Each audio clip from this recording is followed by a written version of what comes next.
Wuthering Waves finally released, and now you may be wondering, what should I do? In this video, I will give you some of my best tips for your game progression so you don't end up completely lost between so many features. This video is more tailored towards general progression plan and gacha mechanics, so even beginners into gacha games and free-to-play players can enjoy the game. After starting the game and logging in, you need to choose between the male and the female main character. While you can change the nickname, you can't change your main character. So take your time and pick wisely.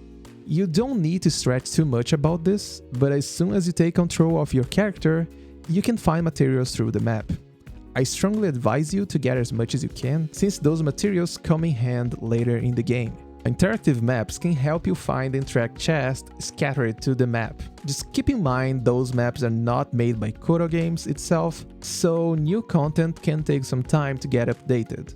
Defeat every enemy you find. Gathering echoes not only is a huge part of your character building and optimization, it is also the only way to level up your databank. Databank levels not only gives you rewards, it also gives some other benefits such as increased stamina, higher cost limit when equipping echoes in your characters, but most importantly, higher rarities of echoes. While doing the main quest and your exploration, you may come across resonance beacons and nexus. I highly recommend you to activate them as soon as possible, since you can teleport to them later, making your exploration easier. Activating a nexus also reveals the area around it on your world map, so it makes it easier to track down things and look for points of interest. Around your Union level 4, you are going to unlock the gacha, where you spend the in-game currency into pools to get new weapons and characters. The first one is for free and guarantees a 4-star character, but after that you are free to spend as you want. Astride is the premium currency in this game. You might have noticed that you got some of these while exploring through the game. You can get a lot of them by reaching milestones, exploring the map, finding chests, solving puzzles, doing quests, events, and the list goes on. So you might be asking, where should I spend my astride? Well, first, let me explain each one of those banners here. The top one is a beginner's banner that every single new player is going to get. You are guaranteed to get at least one 5-star character within 50 pulls. You will also unlock another beginner's banner after getting a 5-star here, where you can choose one of the 5-star permanent characters to get within 80 pulls. But I don't recommend wasting your astride here trying to rush through the 50 pulls, because astride is really valuable and you can get more of those lustroside as you progress through the game and events. The second one, or the one marked as event, is going to be the limited character banner. This banner rotates every 3 weeks, which means that you have 3 weeks to get it, otherwise they are gone and you need to wait for a rerun. When looking to spend astrides, this is going to be your top priority, so save for a character that you like and pull for it. You get one 5-star within 80 pulls, and you have 50% chance for this 5-star to be the limited one. If it happens to hit the other 50%, then you're going to get one of those permanent characters. If this happens, you also guarantee that your next 5-star character is going to be a limited one. This progress is carried through the banners. The next one is the limited weapon banner. Usually this banner is going to be the signature weapon for the limited character. So if you're looking to match a character with its weapon, then you need to save a lot of astride. The good news is that unlike other banners from many other games, this is 100% guaranteed to give you the limited weapon once you draw a 5-star. This here is another character banner, but as the name says it, it only contains character from the permanent pool. Basically, I wouldn't recommend you to spend any astride here. As for the lustroside, use them in the beginner banner. After exhausting both beginners banners, then you can spend lustrosides here. The last one is a weapon banner, but only with 5-star weapons from the permanent pool. You also get the chance to pick the weapon that you want, just like the second beginner banners, and you are guaranteed to get the weapon that you choose. Again, I don't recommend spending here at all, and only dump your lustrosides here as necessary. So after all of this, you might be wondering, should I pull for Gian? That's completely up to you. I'm not a fan of tier lists, and honestly, I don't recommend you following them at all, especially in a game where skill matters and a game that just launched. I know there are some characters that return your investment more easily, but this is a game and you should aim to have fun.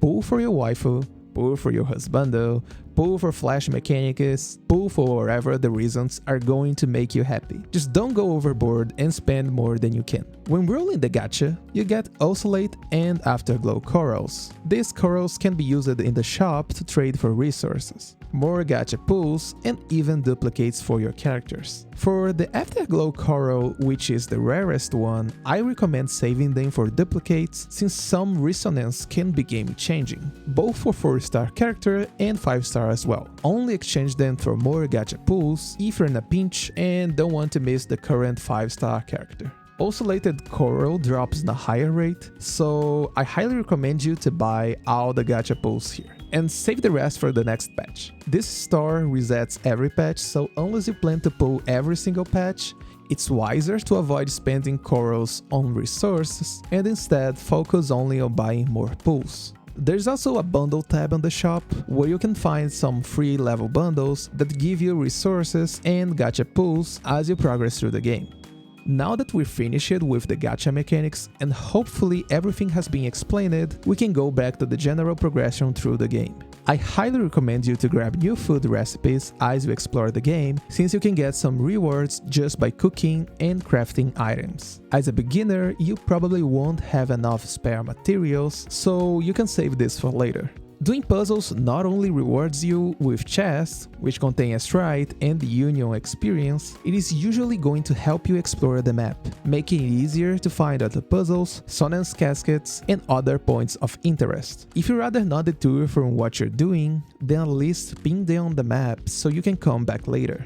Your Union level works as your account level. This has nothing to do with your character's level, at least not directly. Increasing your Union level will unlock more features, quests, rewards, but also increase your soul-free phase, meaning that the content will get more difficult as you progress, but so do rewards. Character ascension, skill progression, and many other systems will also cap based on your soul-free phase. You can get Union experience by doing the main side quests, exploring the map, doing daily quests, and spending wave plates. Wave plates work as your energy in this game. It's a resource that regenerates over time and honestly exists for the sole purpose of time gating your progress. Important rewards tied to your character progression will require the consumption of wave plates. The only two other ways to regenerate your wave plates is by consuming crystal solvents or astrites. Both methods regenerate 60 wave plates, but since astrites are mainly used for gacha pulls, I recommend you to only use the crystal solvents or have patience and wait to farm progression materials. Since the rewards get better as you increase your soul-free phase, some people recommend saving crystal solvents for better efficiency on your farm. That's up to you, since I personally don't see that much of a difference in the long run. The only thing that I highly recommend you is to avoid capping your wave plates. You start with 240 wave plate, and as soon as you find simulation training, you can start spending your wave plates. You regenerate one wave plate every 6 minutes, meaning that it takes 24 hours to regenerate your wave plates from 0 to the maximum. Standing on 240 means that you're not regenerating anything and therefore slows down your progression. Just a quick tip, one of the best ways to spend your wave plates early is through world bosses. They drop lots of materials, but also drop essential materials that you need to increase the level cap from your characters starting for level 40. You can deliver the yellow cubes you find through the map to this NPC and he will reward you with astrites, tides, and some other materials.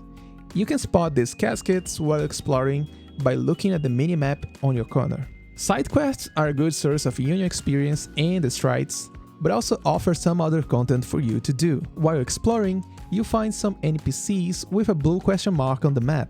Talking with them will start a side quest, and they'll be registered in your journal. This way, you can save them for later without worrying about losing track. I've talked about daily quests before, but you only unlock them after you finish the third act of the main quest. Once unlocked, they will provide you with some rewards, the most notable of them being 2000 Union experience and 60 astrites.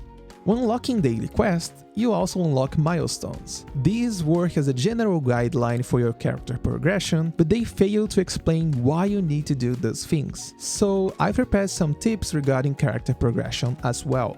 Always focus on ascending and leveling up your main DPS to the current maximum level cap.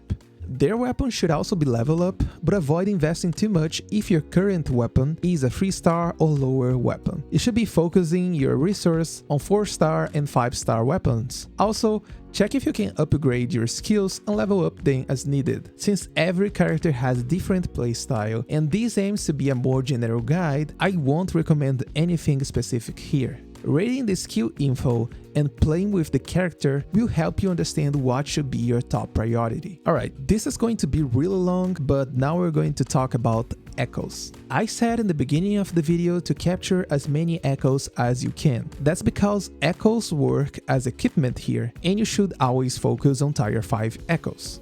These will take a while to be obtained, since you need to upgrade your databank for this. Databank progression is also tied to your soul free phase, which only increases the amount of time needed to unlock tier 5 drops. The tier of an echo determines the maximum number of substats it can get. Tier 3 gets up to 3, tier 4 gets up to 4, and tier 5, guess what?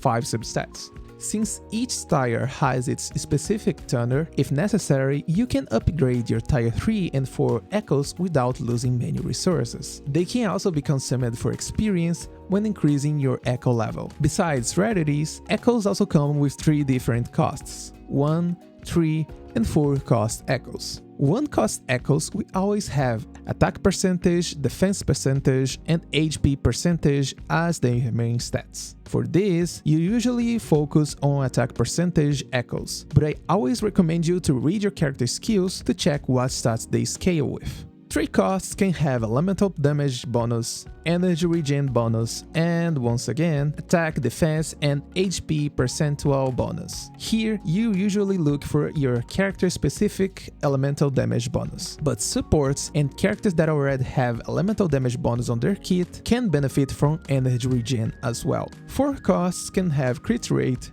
crit damage, healing bonus, and, once again, attack, defense, and HP percentage as main stats. Except for healers, you usually focus on crit rate or crit damage depending on the current crit ratio of your character. Usually, in the end game, you should do your best to maintain a 1:2 crit rate to crit damage ratio.